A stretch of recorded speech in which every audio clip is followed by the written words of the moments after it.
ফেসবুকে আমার ভাইয়া ফ্রেন্ড দেখে যে একটা ছবি, আমাকে দেখানোর পর আমি বলছি এটাই ভাইয়া, দেখে যে অনেক রক্ত। তারপর আমার ওইখানেই কান্নাকাটি করতেছি, বললাম যেটা কি হয়েছে আসলে ভাইয়া। তখন জানি না যে ভাইয়া নাই, আম্মু আমাকে বলে নাই যে তোমার ভাইয়া নাই, কেউ ফোন দিও জানায় নাই। 1টা বাজে আমি বাসায় আসি, বাসায় আসার পর দেখি যে গ্যারেজ খোলা, লাইট জ্বালানো। আমি সবাইকে জিজ্ঞেস করতেছি কি হয়েছে, আমাকে সবাই জড়ায় ধরে কাঁদতেছে। আমি বলছি কি হয়েছে একটু বলো, আমাকে বলতেছে না। আমাকে উপরে 6 তলায় নিয়ে আসছে জোর করে এনে বলে কিচ্ছু হয় না, তুমি শো, তোমার ভাই আসতেছে। প্রায় 30 মিনিটের মতো শুয়ে আছি, হঠাৎ করে দেখি চিৎকার দিয়ে সবাই কাঁদতেছে। বারান্দায় যাওয়ার পর দেখি যে আম্মু সবাই দূরে আছে কাঁদতেছে। আমি নিচে যেয়ে দেখি কাপড়ে কাপড় পরে আছে আমার ভাইটা।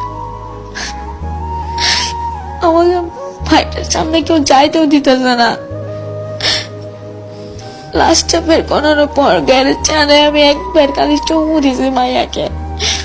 এরপরে ভোরবেলা জানাজার পর নিজের ভাইটাকে দাফন দিয়ে এসছি। তো পারভেজ ভাইয়ের মৃত্যুর পর দেখেন তো অবস্থাটা কি হয়েছে।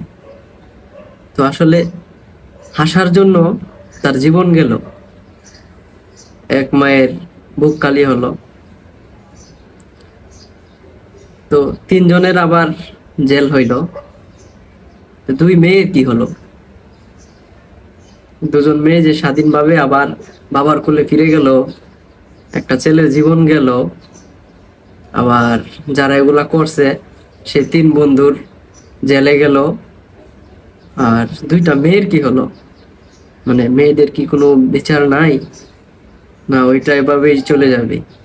হ্যাঁ, আমরা তো ঠিকই মেয়েদের কোনো সমস্যা অঘটন ঘটলে ঠিকই ঝাঁপিয়ে পড়ি, যে একটা মেয়ের এগুলো হচ্ছে ঝাঁপিয়ে পড়ি।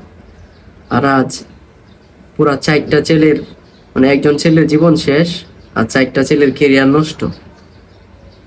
তবু মেয়েরা নারীর জাত, মায়ের জাত। তো মেয়েরা তো মায়ের জাত, তাহলে কেমনে পারলো আরেক মায়ের বুক খালি করতে? এটা কি তাদের বিবেকে বাঁধলো না? কেমনে নারী মায়ের জাত হলো? তো আসলে জিনিসটা খুব খারাপ লাগলো। জিনিসটা বলার মতো কোনো ভাষা নেই। সে হাসার জন্য তার জীবন গেছে, অথচ মানুষ কত কিছু করে তারপরও কিছু হয় না, অথচ হাসার জন্য তার জীবন গেছে। তো এটা এই বাংলাদেশে ইতিহাস হয়ে থাকবে, তার হাসার জন্য জীবন গেছে। ভালো থাকবেন সবাই, আল্লাহ হাফেজ।